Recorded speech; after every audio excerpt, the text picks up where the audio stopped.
샬롬, 2022년 5월 15일 주간 목회 서신입니다. 마츠나가 노부후미라는 작가가 쓴 딸은 세상의 중심으로 키워라 라는 책이 있습니다. 그 책의 한 대목에 이런 내용이 기록되어 있습니다. 누구나 자기 자식이 모든 사람에게 사랑받고 귀염받기를 바랄 것이다. 그렇다면 먼저 가정에서 예의 바른 아이로 가르쳐야 한다. 아니, 그보다 먼저 부모가 공중도덕을 잘 지켜야 한다. 그런 부모 밑에서 자란 아이는 예의가 저절로 몸에 밴 반듯한 아이로 자라난다. 만일 기회가 있다면 자녀가 공중 화장실을 어떻게 사용하는지 점검해보라. 혹시 조심성 없이 사용한다거나 혹은 지저분하게 우리 집 것이 아니니까 더럽게 사용해도 된다라는 식으로 그렇게 사용한다면 여러분의 자녀는 남에게 함부로 취급받을 가능성이 많아진다고 보아야 할 것이다. 부모로서 자녀를 어떻게 교육시킬지 다시 한번 생각해 보아야 한다. 일본 문화에 맞추어져 아마 쓴 책이려니 그 부분을 감안해서 보더라도 공중도덕에 관한 부분은 사뭇 납득이 되는 내용입니다. 공공화장실을 어떻게 사용하느냐, 그렇게 보여지는 그 사람의 태도와 그 사람의 모습을 보면서 아마 다른 사람들은 그 사람에 대해서 판단하고 평가하고 그만큼 또 그 사람을 함부로 취급할 가능성이 높아진다는 말이죠. 공중도덕 이야기가 나오니까 저 자신이 조금 부끄럽습니다. 공중도덕을 잘 지키는 편인지 아닌지 딱 부러지게 말하기 조금 그렇군요. 이 대목의 글을 읽으면서 내가 다른 사람들이 뻔히 보는 그 공공시설에서 혹은 다른 사람들과 같이 사용하는 공공시설에서 내가 어떻게 행동하는가를 다시 생각해 보게 되었습니다. 내가 만약 누군가에게 가볍게 여김을 받고 무시를 받는 사람이라면 그 원인 중에 하나는, 그 이유 중에 하나는 내가 그렇게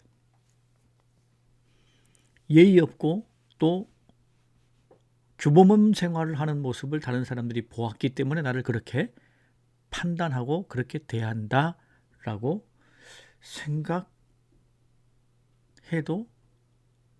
될 것 같습니다. 여러분,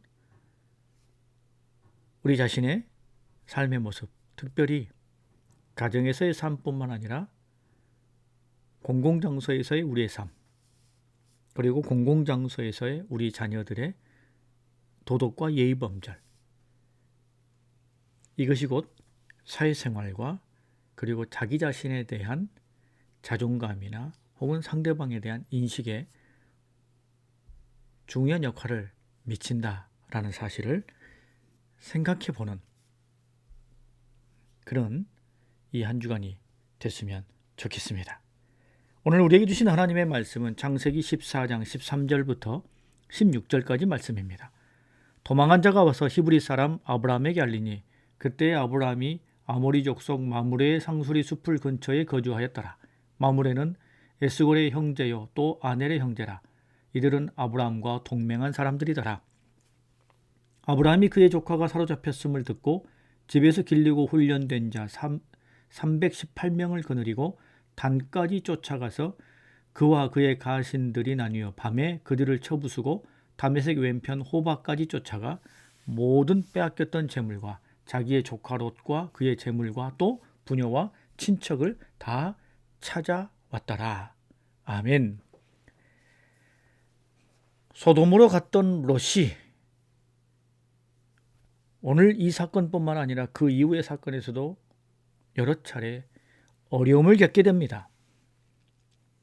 오늘은 소돔이 속한 4개 왕의 연합군이 그돌라오멜에게 배반하는 것을 통해 그돌라오멜의 연합군과의 전쟁에서 패함으로 말미암아 소돔성이 유린당하고 그 과정에서 소돔에 거하여 살고 있던 롯과 그의 가족들과 그의 재물들이 다 포로로 약탈당하여 끌려갔다라는 말씀이 배경입니다. 이 소식이 아브라함에게 들려집니다. 아브라함은 이 소식을 듣고 어떻게 해야 될지 고민했을 겁니다. 깊은 갈등을 했겠지요. 조카 롯이지만 이미 이 지경까지 벌어졌으니 깨끗이 포기하자라고 생각했을 수도 있고요. 또 한편에 들어지는 생각으로는 그래도 조카를 위해서 내가 뭔가를 해야 하지 않을까라는 의무감과 또 측은지심도 생겨났을 겁니다. 이 두 마음 속에서 아브라함은 순식간에 결단합니다.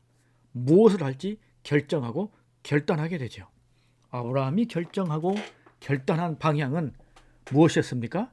롯을 살리는 것. 롯을 살리기 위해서 뭔가를 하자.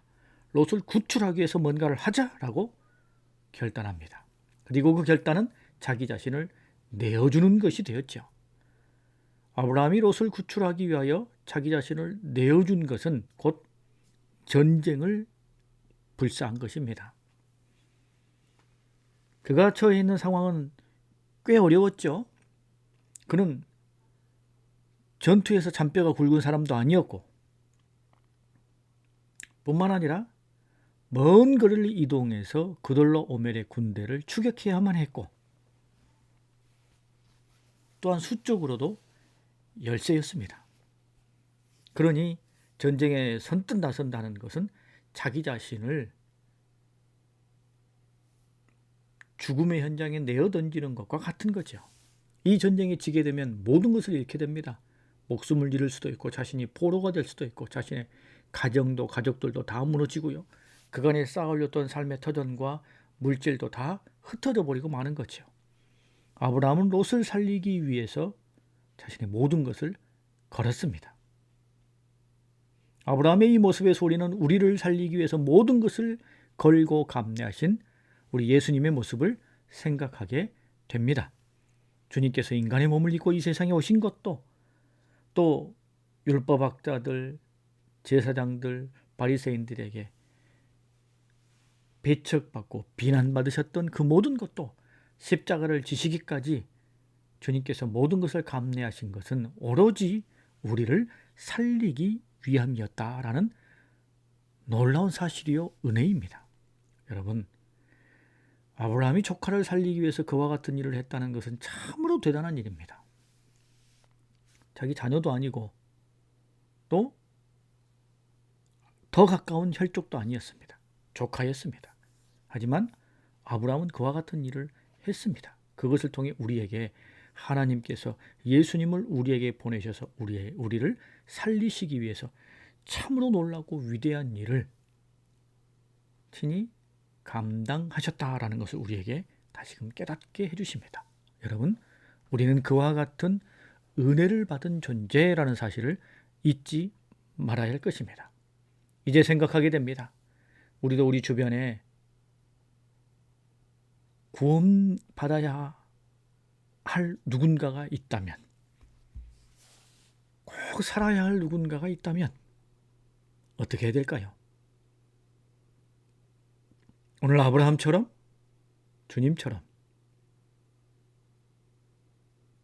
우리가 한 영혼을 구원하기 위하여, 한 영혼을 살리기 위하여 아니 그냥 이 정도까지 라고 제한하지 말고 할 수 있는 만큼 모든 것을 다 끊임없이 계속 감당하리라 라는 것을 우리가 결단해야 될 것입니다. 그러면 나를 통해 누군가가 구원받는 놀라운 역사가 일어날 줄 믿습니다. 성도 여러분, 이제 한 주간을 주님께서 우리에게 허락하셨습니다. 이 한 주간의 삶을 살아가시면서 롯을 살리기 위해 모든 것을 감내했던 아브라함, 우리를 살리기 위해서 모든 것을 감내하셨던 예수님을 생각하며 우리도 누군가를 구원시키는 구원의 통로로서의 사명 잘 감당하기 위해 정말로 그 한 영혼을 위해서 모든 것을 감내하고 감내할 줄 아는, 그래서 구원의 열매를 매전에는 풍성한 은혜의 삶, 승리의 삶을 사는 우리 모두가 될 수 있기를 간절히 소망합니다.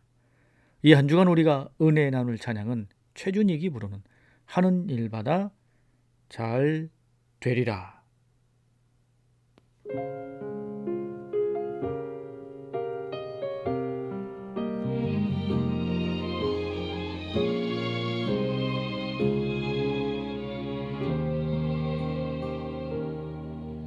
행복하여라 악인들의 뜻에 따라 걷지 않고 죄인들의 길에 들지 않으며 오만한 자들의 자리에 앉지 않는 사람, 주님의 가르침을 좋아하는 사람. 행복하여라 악인들의 뜻에 따라 걷지 않고 죄인들의 길에 들지 않으며 주님의 가르침을 밤낮으로 되새기며 살아가는 사람.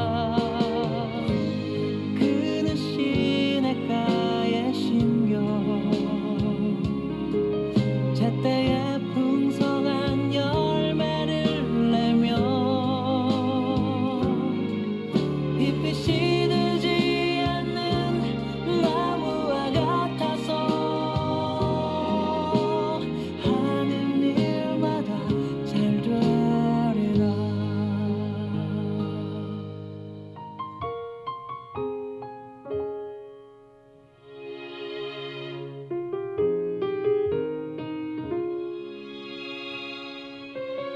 행복하여라 악인들의 뜻에 따라 걷지 않고 죄인들의 길에 들지 않으며 주님의 가르침을 밤낮으로 되새기며 살아가는 사람.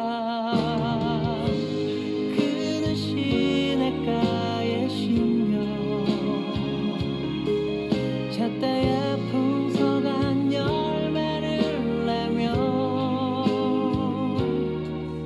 잎이 시들지 않는 나무와 같아서 하는 일마다 잘 되리라. 악인들은 그렇지 않으니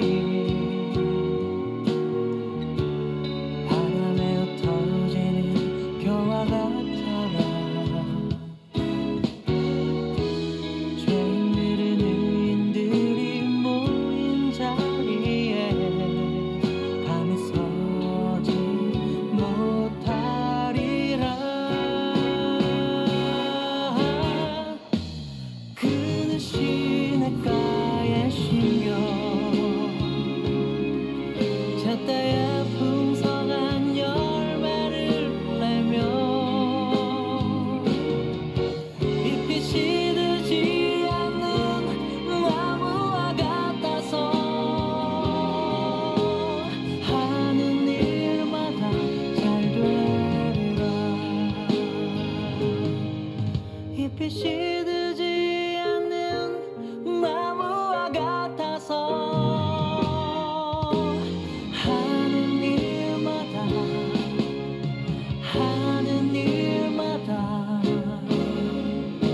잘 되리라.